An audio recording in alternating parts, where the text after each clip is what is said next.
శ్రోతలకు కథాలహరికి స్వాగతం. ఈరోజు మీ ముందుకు తీసుకురాబోయేది ఒక తోడేలు కథ. ఒక గుర్రం ఒక మైదానంలో గడ్డి మేస్తోంది. చూస్తూ ఉండగా దానికి దూరంలో ఒక తోడేలు కనిపించింది. దానిని ఎలాగైనా సరే చంపి తినాలని అనుకుంది. అది కనిపెట్టి గుర్రం ఒక చక్కటి ఉపాయం ఆలోచించింది.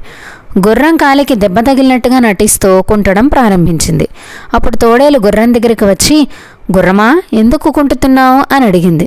అందుకు గుర్రం, ఏమీ లేదు, నేను ఈ మైదానంలో గడ్డి వేస్తూ ఉంటే నా కాలిలో ముళ్ళు గుచ్చుకుంది, దయచేసి కొంచెం దాన్ని తీయగలవా?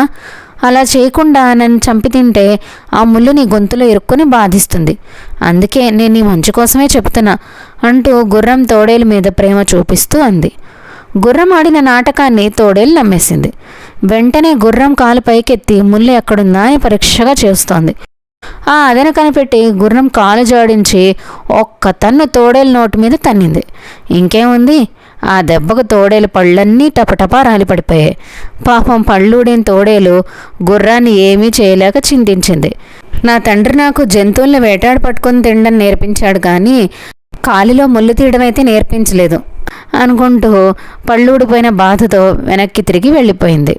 ఎవరు తీసిన గోతులో వాళ్లే పడతారని తెలుసుకుందా తోడేలు. ఈరోజుకి కథతో ముగిద్దామండి. తిరిగి ఇంకొక కథతో కలుద్దాం.